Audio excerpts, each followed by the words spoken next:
Você pode cantar. Vá cantando. Minha alma vem sarar. Peça isso. Minha alma vem sarar.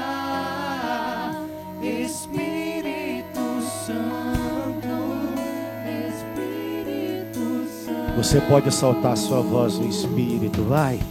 Erga seus braços. Talvez você esteja deitado ainda na sua cama, deitado no sofá. Não importa a posição. Talvez você esteja me escutando tomando banho. Colocou o celular bem alto, o som do Instagram da Canção Nova, do YouTube. E aí tomando teu banho, você está com teus braços levantados. Padre, que é isso? Sim, tomando teu banho, você está com os braços levantados. Que essa água que cai sobre você seja a água do Espírito, te levantando, te tirando dessa mordidão que o Paulinho nos dizia. Isso, vá orando no Espírito. Ah, Padre, mas eu não sei rezar assim. Ah, se coloca com os braços abertos na presença do Espírito. Talvez você seja de um outro movimento, mas gosta de acompanhar a programação da Canção Nova. Nem tem muita abertura a esse dom carismático que é orar em línguas. Não importa. Se coloca na presença do Espírito. Se coloca na presença do Espírito. Se abra ao movimento do Espírito. Deseje o Espírito de Deus, o Espírito Santo. Senhor, nós clamamos, nós pedimos, nós imploramos, nós suplicamos que o Teu Espírito traga aos nossos corações, neste sábado, aquilo que os nossos corações aspiram, aquilo que os nossos corações desejam. Senhor, vem, vem, vem.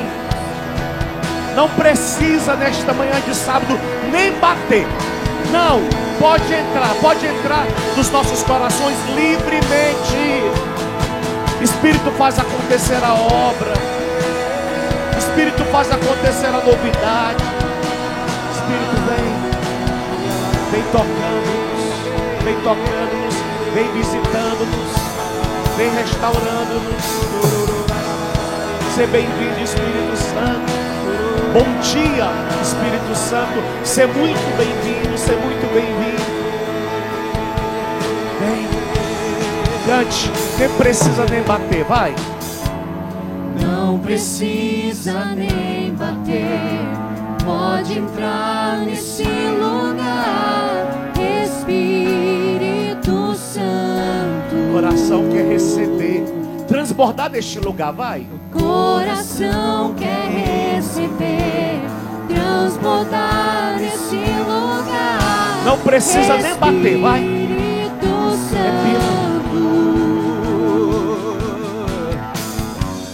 Não precisa nem bater, pode entrar nesse lugar, Espírito Santo. Diz pra ele, o coração quer receber, transbordar deste lugar. Coração quer receber.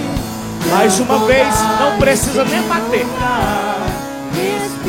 Vamos insistir, dando a ele essa liberdade. Não precisa nem bater. Não precisa nem bater, pode entrar nesse lugar, Espírito Santo. Coração quer receber, diz pra ele, povo de Deus. Coração quer receber, transbordar nesse lugar, Espírito. Pega seus braços, vai. Espírito Santo. Ai, vem, vem. Vem incendiar. Espírito Santo. Espírito Santo. Espírito Santo. Minha alma vem sarar, Espírito, vem. Minha alma vem sarar. Espírito Santo. Espírito Santo. Suavemente. Vem.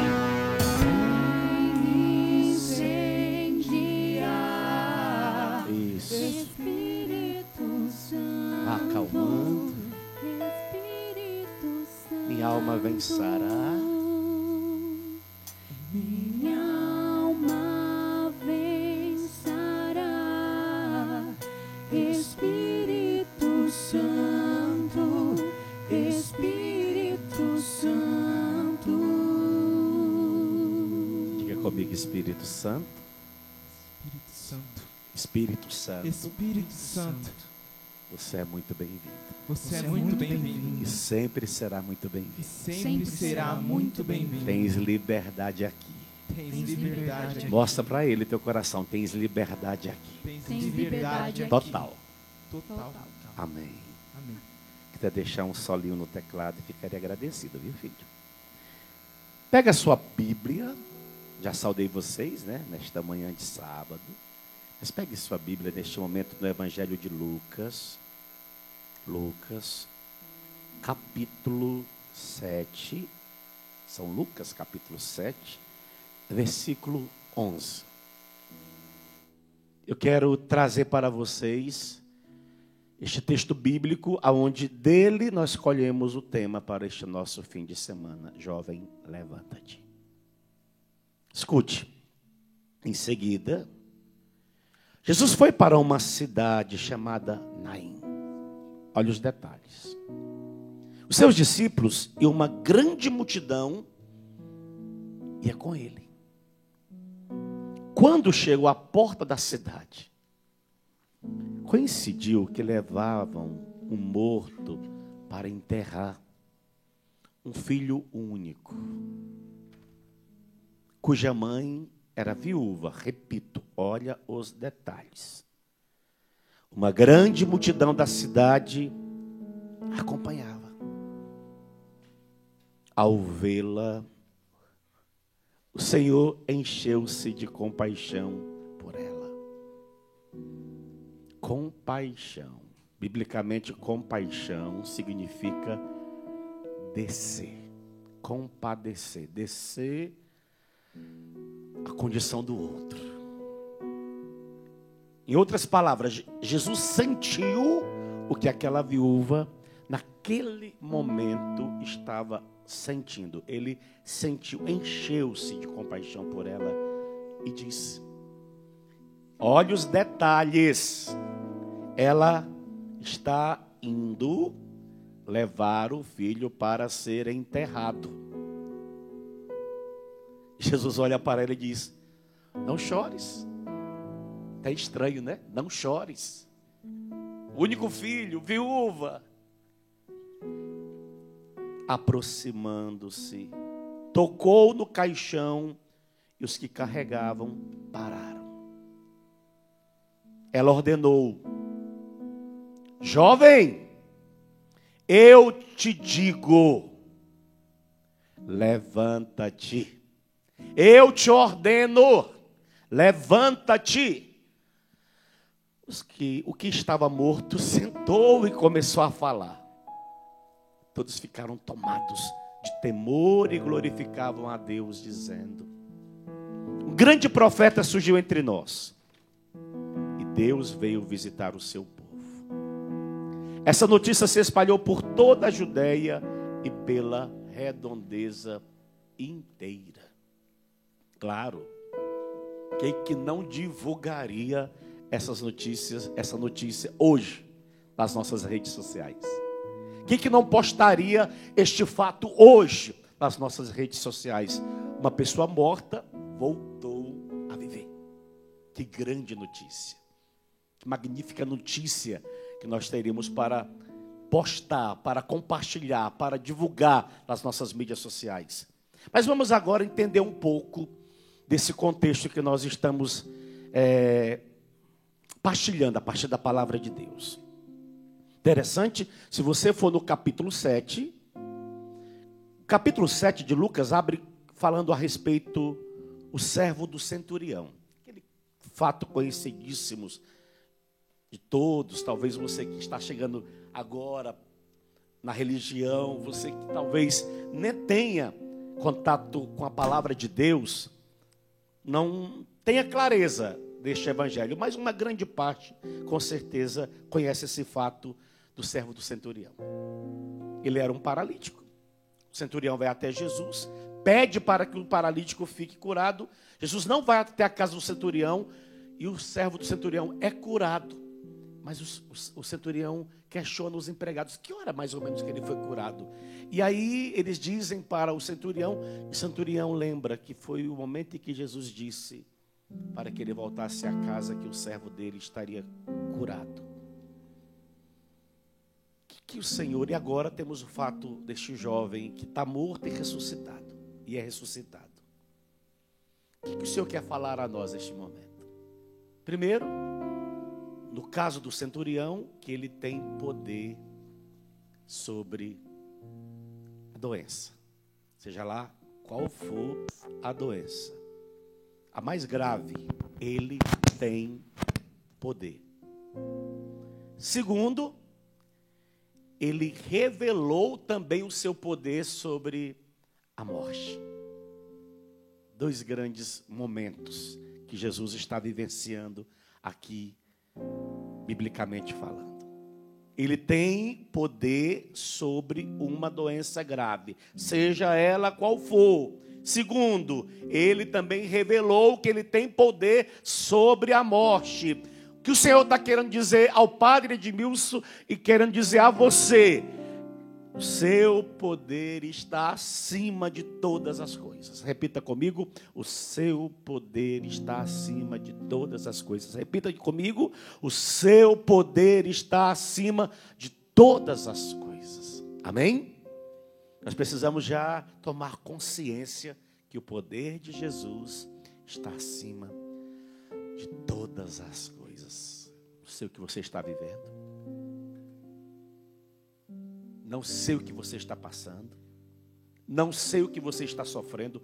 Eu só sei que o poder de Jesus está acima de tudo aquilo que você está vivenciando.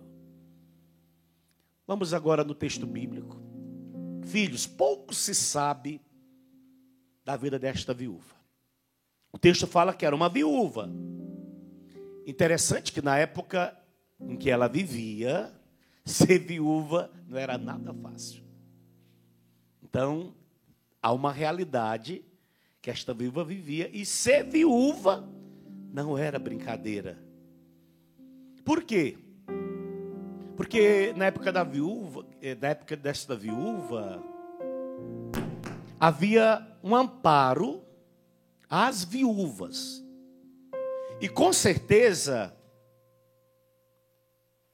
esse amparo, como nos tempos de hoje, eram negligenciados. Então imagina, viúva, agora sem filho, e aquilo que ela poderia viver com aquele pequeno amparo, muitas vezes ele não chegava até a mão da viúva.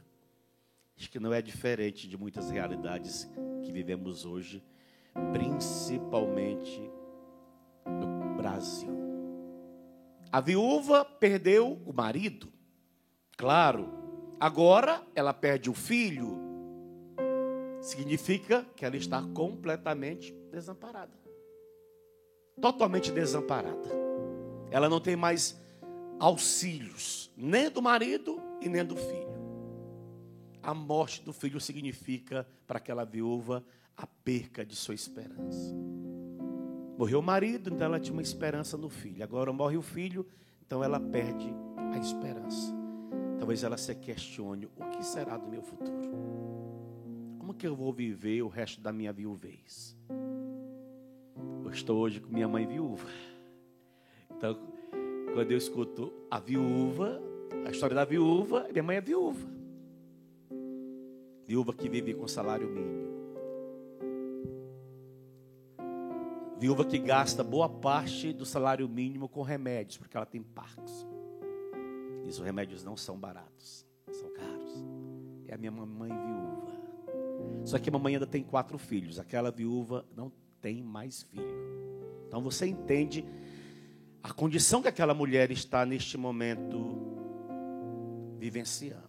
O filho poderia ser para aquela viúva uma fonte de sustento. Eu sou padre da Canção Nova. Às vezes as pessoas perguntam quantos salários que eu recebo na Canção Nova.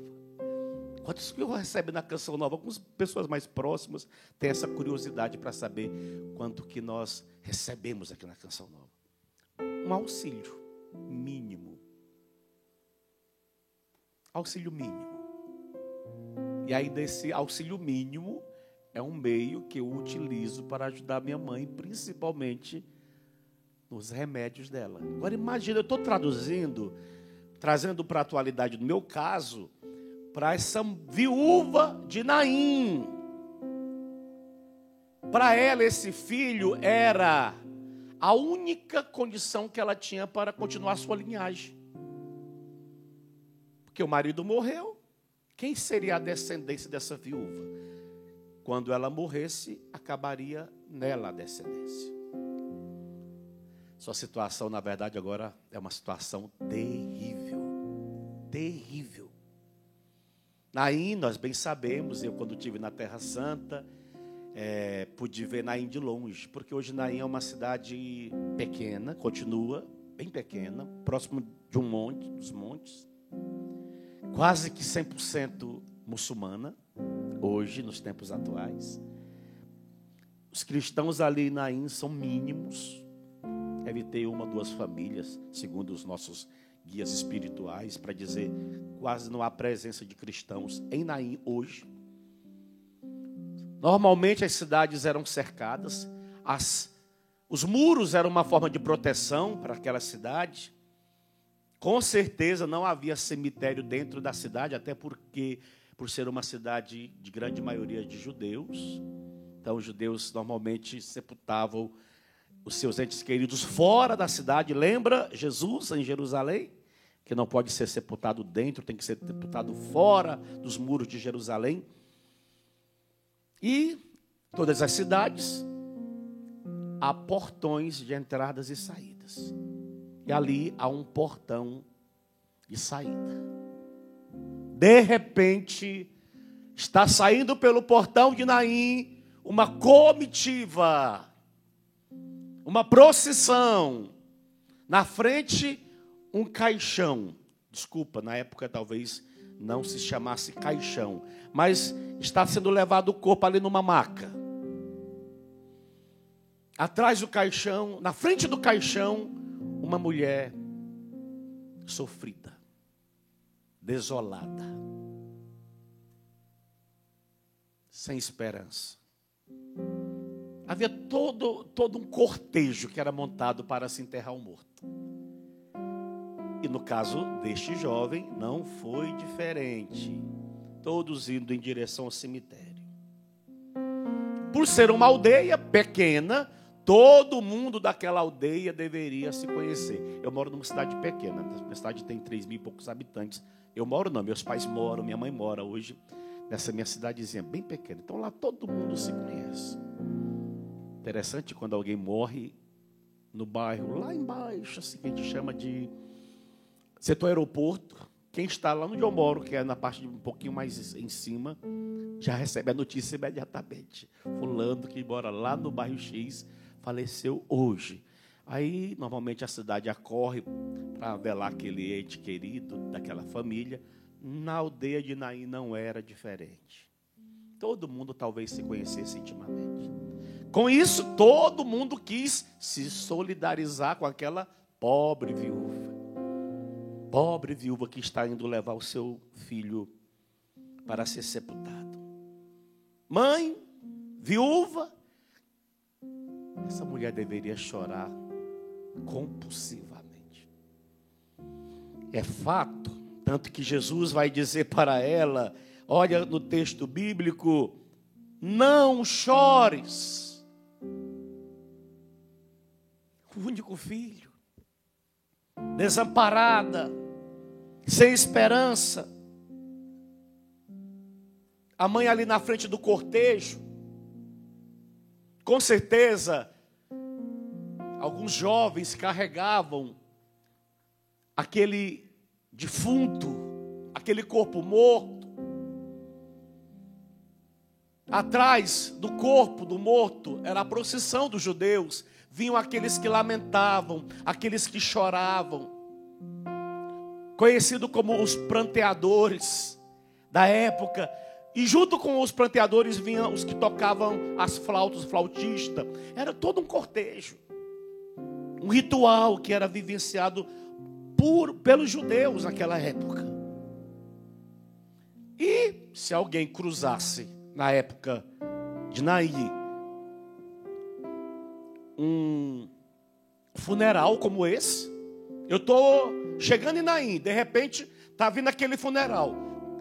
A tendência natural daquele que estava cruzando o funeral era acompanhar o funeral. Era uma forma que eles tinham de se solidarizar com aquela família que perdeu aquele ente querido. E acompanhar até o sepultamento. Na minha cidade, quando eu reli, me preparei para essa homilia, parece com a minha cidade. As pessoas, o morto vai passando, as pessoas vão entrando na procissão e acompanhando até ser sepultado. E é nessa hora, quando está saindo daquele portão de Naim, que vai entrando, que vai chegando um homem chamado Jesus. Ele vai chegando e se depara com aquilo tudo que ele está vendo, que eu acabei de mencionar para você. O que Jesus faz? Quem está vindo à frente do cortejo, à frente do corpo que vai ser sepultado? A mãe. Jesus se aproxima dela e diz para ela: não chores. Fique imaginando que as pessoas que estavam ali acompanhando o funeral devem ter pensado: esse cara não está sabendo o que está falando. Esse homem não conhece a realidade dessa viúva. Como é que ele chega, de repente, nem conhece a viúva, nem conhece a família, nem conhece a aldeia de Naim, e vira para a viúva e fala para ela: não chore. Naquele exato momento, esse não chores, fica imaginando. E a viúva? Será como é que ela deve ter reagido diante daquele que dizia para ela: não chores? Quando ela escuta essa expressão, como que deve ter sido o barulho dentro do coração dela? Não chores. A viúva, ela não chorasse a dor da perda do único filho. Era inconcebível. Ele teve compaixão. Esse é o sentimento do coração de Jesus. E se aproxima. Meu Deus, quantas realidades que naquele momento passou no coração de todas aquelas pessoas que estavam vendo o acontecido. Que deve ter gerado de burburinho. Fique imaginando. Mas Jesus fala: não chores. Sai de perto da viúva e atrás dela, quem está vindo? O corpo do morto, carregado por esses jovens. Ele se aproxima da maca onde estava o corpo e olha para aquele jovem morto e fica imaginando o espetáculo, mas também ao mesmo tempo o susto, o desespero, a confusão que deve ter gerado no coração daqueles que estavam próximos. E o grupo não era pequeno. Tinha os que estavam atrás de Jesus e tinha os que estavam vendo o cortejo do funeral. Então havia, por isso que o texto bíblico usa a expressão, uma grande multidão que acompanhava aquele momento. E aí Jesus se aproxima da maca, do lugar onde estava o corpo, morto. Que cena! Jovem, eu te ordeno, levanta-te. Gritei para você entender mais ou menos o momento. Jovem, o que acontece quando aquele corpo morto, entenda os detalhes, aquele corpo morto escuta aquela voz, a mesma que um dia na história da criação disse-se para um boneco de barro. Desculpa a expressão, boneco de barro. Faça-se. E aí, daquele boneco de barro foi feito o homem. Agora, na nova aliança, no novo tempo, Jesus olha para um garoto morto, sem vida, e diz a ele: jovem, eu te ordeno, levanta-te. Aquele mesmo eco de Gênesis agora está ecoando de novo na vida de um jovem morto. Levanta-te. Levanta-te. Eu não sei o que estava te matando. Eu não sei se você já se sentiu morto. Eu só sei que há uma voz poderosa que diz: jovem, eu te ordeno. Levanta-te. E você vai escutar durante todo este acampamento ordens de Deus para que você se levante. Ordens de Deus. Não é ordem da boca de padres, de diácono. É ordens da boca de Deus.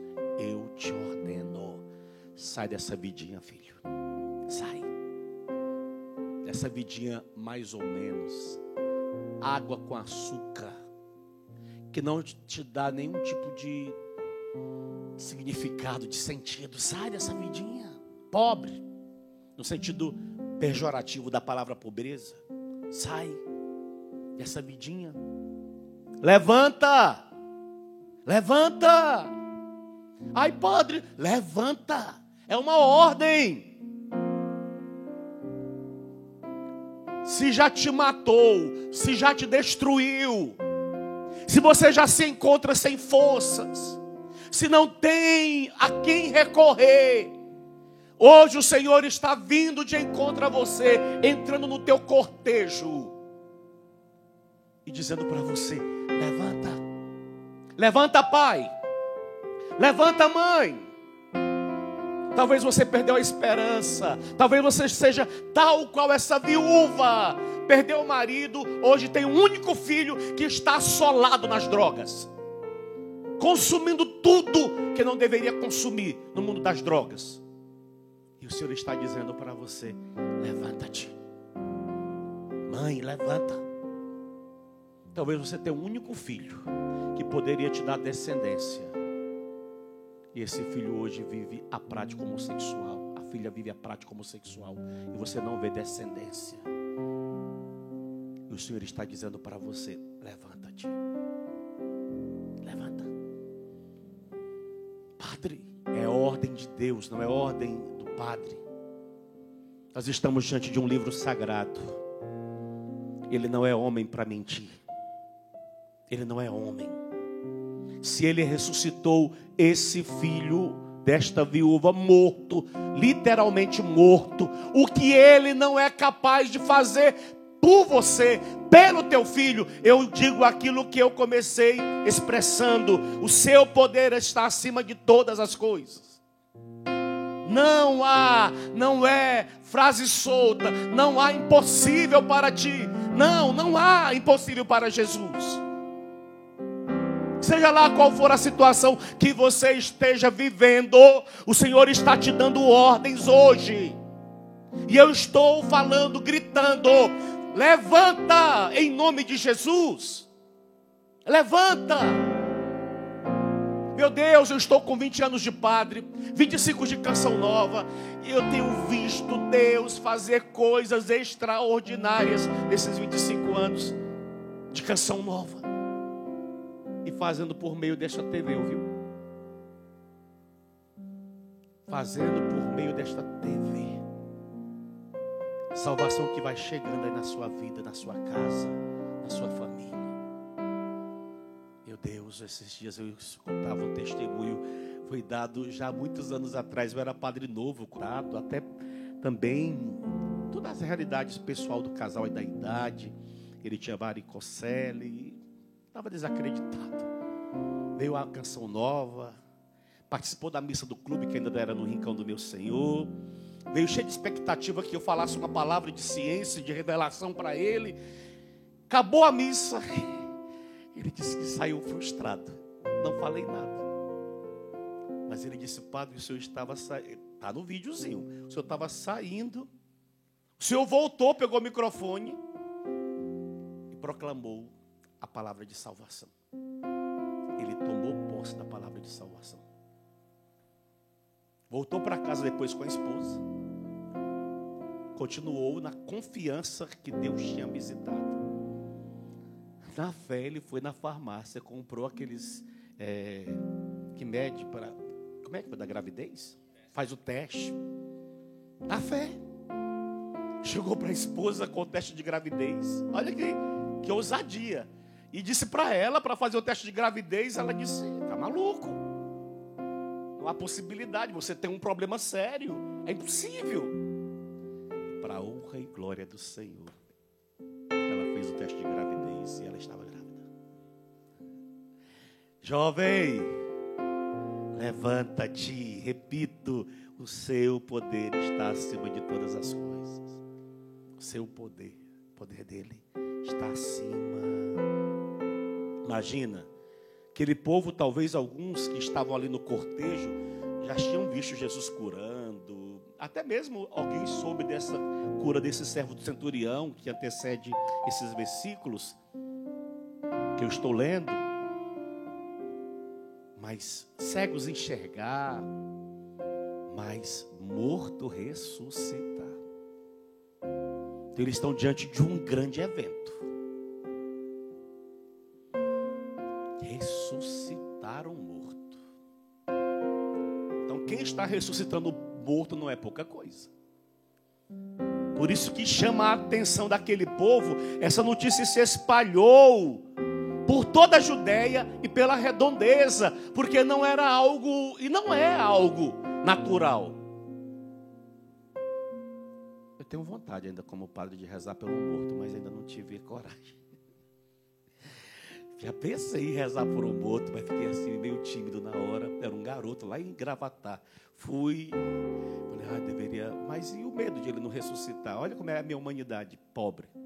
Mas era um desejo. É para que eu ganhasse fama, para que eu ganhasse ibope, para que eu tivesse mais seguidores no Instagram, nas redes sociais. Nada disso. Eu só queria evidenciar o poder, como eu tenho evidenciado o poder dele em outras tantas realidades.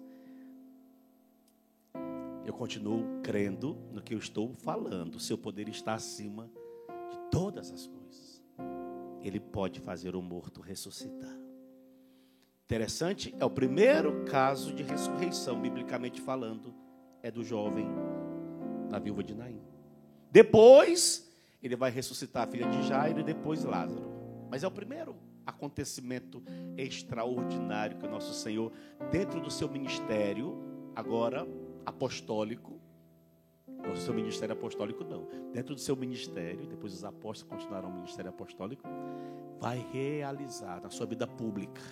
Jesus realiza o primeiro grande sinal, ressuscita um garoto. Será por que ele começou com um garoto? Depois uma garota, né? E depois um adulto, Lázaro. Eu que estou levantando essa interrogação agora, não tinha refletido sobre essa interrogação, não. Mas será por que um jovem? Fica para nós aí trabalharmos em cima. Será por quê? Ele começou o seu ministério público ressuscitando um garoto. Quis ir ressuscitar um garoto. Olha, biblicamente acreditava-se que aquele garoto, como judeu, tinha morrido pela manhã e normalmente já enterrava à tarde. O enterro acontecia no mesmo dia, como está acontecendo com os casos de Covid hoje. Às vezes não demora nem uma hora. Se morresse alguém para ressuscitar, hoje na época de Covid estaria complicado, né? Porque passando tão rápido os velórios, os enterros. Na época desse acontecimento não foi diferente. Então Jesus, ele deve ter sabido deste acontecimento e se mandado para lá, e fazendo de tudo para chegar a tempo, porque quando ele está entrando em Naim, o cortejo está saindo. Ele tinha intenções muito claras dentro do coração dele. Ele sabia o que ele ia fazer ali em Naim, como ele sabia o que ele ia fazer nas bodas de Caná. Ele não foi de bobeira. Ai, minha mãe está na festa, eu fui convidado para ir. Não, ele tinha dentro do coração dele a intenção. Eu vou para a festa de casamento, mas com uma intenção muito clara. Ele é Deus. Ele está começando o seu ministério. E ele precisaria mostrar ali a sua primeira identidade de filho de Deus em Caná. E não queria só mostrar para o público que estava ali na festa, os convidados. A intenção maior dele era revelar a mãe. Mãe, com o milagre das bodas de Caná, eu estou começando a minha vida pública. A senhora entende muito bem, porque nós partilhamos tantas vezes, lembra? As nossas partilhas profundas, quando nós nos debruçávamos sobre o profeta Isaías, e a senhora escutava eu falando para a senhora, meu pai quando era vivo, quantas vezes que meu pai ali na formação, porque ele foi meu maior rabino, meu maior formador, José, e ele ia lendo para mim os textos bíblicos, e a senhora ali escutando junto, que nós éramos os três. A senhora lembra de tudo que a gente partilhava, do que eu ia viver, porque ela não foi pega de surpresa. Olha, fique atento, ela não foi pega de surpresa, não. Ela sabia, desde que o anúncio acontece, que ela aceita o anúncio, ela já conhecia os textos bíblicos, ela não sabia que seria ela. Mas quando ela recebe o anúncio, ela não tem dúvida que ela está recebendo uma missão profética, e ela vai ter que aceitar as consequências da profecia. Vai ter que aceitar. Já eu te coroo, mãe. Você não vai ficar sem a coroa. E aí? E aí? Mas ele precisa voltar a Caná. Ele precisa realizar o milagre. Ele precisa fazer com que ela veja que o tempo chegou. Deixa eu coroá-la de novo. Te coroamos, ó mãe, te coroamos. Foi até bom, porque eu coroou a senhora hoje, no sábado. Naim não é diferente. Ele está começando o seu ministério e ele precisa fazer com que o seu ministério agora tome uma abrangência maior. Porque, olha, essa notícia se espalhou. A multidão não era só de Naim. Havia outras pessoas de outras redondezas. E ele precisava ampliar já o seu ministério. Fazer-se conhecido. E aí, a notícia se espalhou ali, por aquela região de toda a Judeia. E a redondeza foi, com certeza, chegando a outros países. Porque logo em seguida também, de outros lugares começam a vir até a Judeia, onde ele está ali naquela região, realizando grandes coisas. Ele tinha uma finalidade. Filhos, filhas, nada foge do controle de Deus. Nada. Nada está fora do controle. Coloca isso na sua cabeça, você que me escuta hoje. Tudo está sob os olhares do Altíssimo. Eclesiástico diz que Deus tudo vê. Deus tudo vê. Jesus está se apresentando hoje para mim e para você como Senhor. E Senhor da morte. Viu? Não sei se você está aí morrendo deprimido, com pensamentos suicidas. Nem sei se você tentou recentemente o suicídio. Mas o Senhor está se apresentando na sua vida como Senhor da vida e não da morte.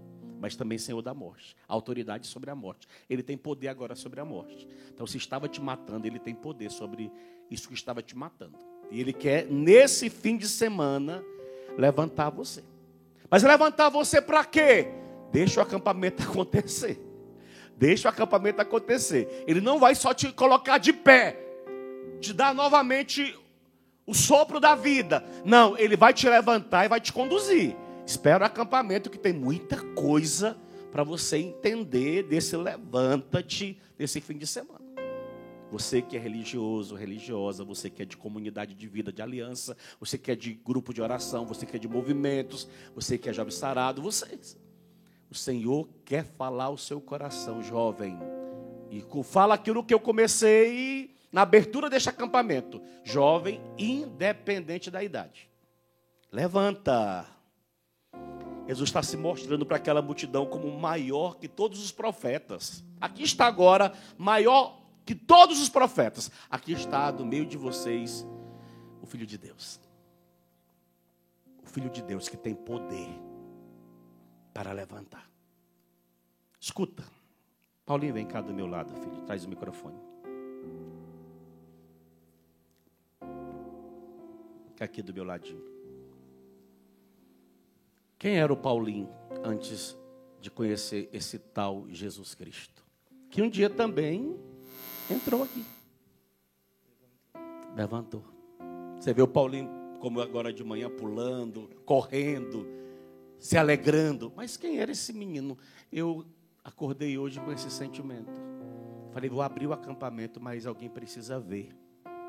Já na abertura, como que esse Jesus que levantou o morto, levantou um outro morto. Quem era esse menino? Fale aí. Quando o senhor disse, né, se levanta de uma vidinha, aí na hora já me recordei de quem eu era. Da vidinha. Da vidinha, porque eu desde os 5 anos jogava futebol, então eu cheguei a ser profissional, cheguei para o Oriente Médio, no Catar. Então eu tinha um sonho de ganhar dinheiro, de ter status, fama, casão, carrão. Era o que eu queria. Coisa de jogador. Coisa de jogador. E que não é ruim. Que não é ruim. Trabalham para isso. Que não é ruim. Mas assim, eu colocava meu coração só naquilo. Né? Só naquilo, sonhava só com aquilo. E eu não era católico. Eu fui batizado na igreja católica, mas não era católico. E aí, com 17 anos, eu conheci a Érica, minha esposa, muito católica. E aí, depois de 1 ano de namoro, a Érica me deu um ultimato. Falou, ou você vira católico, ou eu largo de você.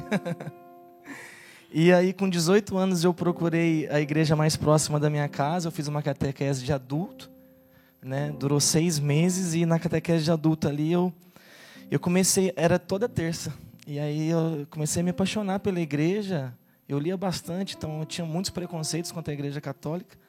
E a cada terça ia caindo e eu ia conhecendo a igreja, ia amando a igreja. A minha professora era da Renovação Carismática, então eu comecei a conhecer também. Né? Mas tem um fato interessante, antes de conhecer a igreja, como jogador, e tudo que você vivia na morte. Que é interessante quem está escutando entender que você era um morto. Era um morto, sim. E aí ali com mais ou menos 1 ano de namoro, né? Eu e a Érica, nós acabamos... eu era virgem, ela era virgem também. E aí a gente acabou caindo no pecado da sexualidade. Só que aquilo dominou, né, o nosso coração, os nossos corpos. Então a gente começou a viver para isso. E assim, aí aquele namoro que foi muito bom no primeiro ano começou a um ponto desgastar e de quase acabar, né? E aí com 6 meses, 6 meses de catequese, com 18 anos, eu recebi Jesus Eucarístico pela primeira vez. E aquilo ali para mim, foi como que eu vivi longe, esses 18 anos. E numa experiência de um Maranatá, eu e a Érica, nós fizemos o Maranatá e numa experiência, numa confissão com o Senhor. A Érica foi primeiro, depois eu fui. Aquela confissão, assim, mudou a nossa vida. Ele tocou na tua maca. Tocou. No teu corpo. Naquela confissão ele disse, Paulinho, levante-te pela sua boca. E eu lembro que a Érica chorou muito depois daquela confissão. E aí nós fomos batizados no Espírito, naquele Maranatá, o senhor lembra? Da dificuldade. E aí, voltando, né, do Maranatá, já dentro do carro, eu olhei para a Érica, a gente foi em São Bernardo do Campo, nosso Maranatá, voltando para Ribeirão, eu falei assim, amor, eu só quero te dizer uma coisa. A partir de agora eu quero viver a castidade. A partir de agora eu não quero mais saber do futebol, eu só quero Jesus na minha vida. Eu quero levar esse negócio de jovens sarados para Ribeirão. Eu só quero ser de Deus. Você morava antes aonde? Eu morava em Piuí, né? E aí já tinha um tempo que eu estava em Ribeirão, joguei no Botafogo, no comercial. E a Érica morava em Piuí, a gente namorava à distância. E aí eu falei, amor, a minha vida vai ser assim, eu quero saber a sua. E aí ela começou a chorar no carro na volta, e ela falou assim, amor, é tudo que eu sempre quis. E a partir daquele momento a gente começou a viver a castidade, aí foi mais uma vivência de 3 anos na castidade. Olha que interessante. Foram 3 anos de namoro desregrado, e mais 3 de um namoro santo. Eu lembro quando fui casar os dois em Piuí, eu que celebrei o casamento do Paulinho com a Érica. Eles deram testemunho para a igreja, né? Assustou todo mundo. Os pais não sabiam de alguns detalhes. Mas eles estavam diante de um jovem, de um casal que tinham sido ressuscitado. Tal qual o filho da viúva de Naim. Mãe, eu quero aproveitar o Paulinho aqui do meu lado e dizer, olha, como Jesus ressuscitou a vida desse menino, Ele também quer ressuscitar a vida da sua filha, do seu filho, viu? Amém. Ele está acima de todas as coisas. Amém. Jesus está acima. Pregar sobre o jovem de Naim é tranquilo. Então você acolha com alegria a pregação. Mas ver um jovem de Naim aqui do meu lado, vivo, ressuscitado, hoje pai de 3 belíssimas crianças. E aí nós casamos, né? Tem 6 anos de casamento. E aí a Érica tinha uma dificuldade, a médica já tinha dito que ela não poderia engravidar fácil, porque ela tinha alguns problemas. Mas aí Deus foi bondoso. Veio a Alice, veio o Bento, veio o Theo. Nós temos 3 filhos, um casamento maravilhoso. Né? Então, servem a Deus intensamente. Não mudou nada dentro da nossa missão no Jovem Sarado, só nos ajudou. E hoje estamos aí, Padre, muito felizes e queremos cada vez mais. Isso aqui é sorriso de ressurreição, mamãe, ó. Quando ele entra, tira do caixão, tira da maca, tira do buraco, tira da sepultura, ele devolve ressurreição. Eu estou gerando no seu coração, obrigado, Paulinho, estou gerando no seu coração esperança. Talvez a sua esperança foi roubada como a daquela viúva, foi arrancada. Você criou seus filhos na igreja, lembra? Seu filho foi coroinha, sua filha foi coroinha, vivia aquela harmonia. Seu filho depois entrou para o colegial e depois do colegial para a faculdade, hoje está com a cabeça virada. Você olha para o seu filho e você considera ele um morto, uma menina morta. Mas eu estou gerando esperança dentro do seu coração hoje. Esse acampamento quer gerar esperança no coração de vocês que perderam a esperança. Jovem, menina, menino, adolescente, criança, levanta, levanta. Ele quer te colocar de pé agora, vai. Eu te levantarei, filho amado, filho querido, filha amada, filho querido, filha querida, papai amado, mamãe querida, padre amado, padre querido, freira amada, religioso querido, líder de movimento, de pastoral, amado, amada, levanta, levanta, levanta seus braços na presença dele. Agora é hora de você aceitar essa salvação. É hora de você abrir os braços e dizer, eu quero isso para a minha vida. Jesus. Eu quero viver para Jesus como Paulinho. Érica, eu quero viver essa loucura. Érica, você aceita viver essa loucura comigo? Aceita? Claro que eu aceito. Chorando. Jesus agora está te convidando a você se colocar de pé, a trazer um sorriso nos lábios, ouviu? Não vou falar muito não, porque acho que eu estou um pouquinho emocionado. Senão eu vou começar a dar vexame para mim mesmo. Mas levanta, vai. Estou te dando ordens em nome de Jesus. Se coloca de pé. Fisicamente agora. Sai da cama. De pijama. Você está sozinho no seu quarto, fica de pé. Levanta seus braços, vai se posicionando. É ressurreição, vida. É ressurreição, é vida. Não tem como você ressuscitar e ficar deitado, caído, para baixo, deprimido. Não! Se coloca de pé. Filho amado, filha querida, eu te levantarei, eu te levantarei. Eu te levantarei.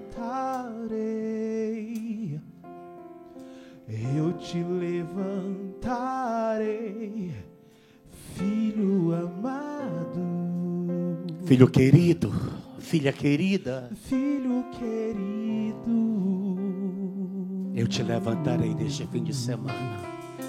eu te levantarei, eu te levantarei, filho amado, filho querido, Restituirei tuas forças. restituirei tuas forças, Te atrairei a mim. e te atrairei a mim. E te darei novas vestes. E te darei novas vestes, filho amado. Restituirei. Restituirei tuas forças.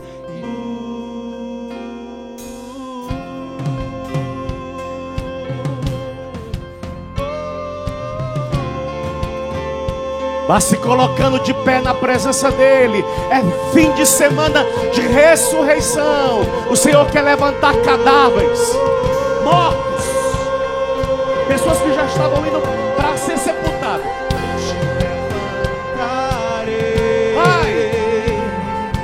Eu te levantarei. Sai da timidez, Filho amado, sai da covardia, filho. filho querido, Eu te levantarei. É Ele que te diz.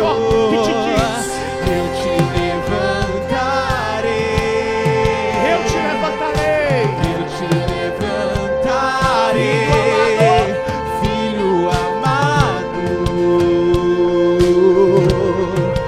filho querido. Ai, solta a sua voz. Ele te diz. Restituirei tuas forças, te atrairei a mim e te darei novas vestes, filho amado. Hoje haverá festa no céu. Hoje eu creio Restituirei que haverá celebração. tuas Porque forças, você está se te levantando. atrairei Porque você está voltando a à vida. mim. Você que estava te morto, darei agora está sendo ressuscitado. novas Você que estava vestes, perdido, agora está sendo encontrado. Eu te levantarei. Vai. Eu te levantarei, eu te levantarei, filho amado, filho querido. Eu te levantarei. Eu te levantarei. Vai se colocando na presença Eu dele. te levantarei. Recomeçando tudo filho amado. Dê uma chance para você mesmo. Vai.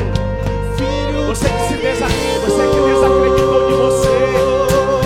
Restituirei tuas forças e te atrairei a mim e te darei novas vestes, filho amado. Restituirei tuas forças e te atrairei a mim e te darei novas vestes, filho amado.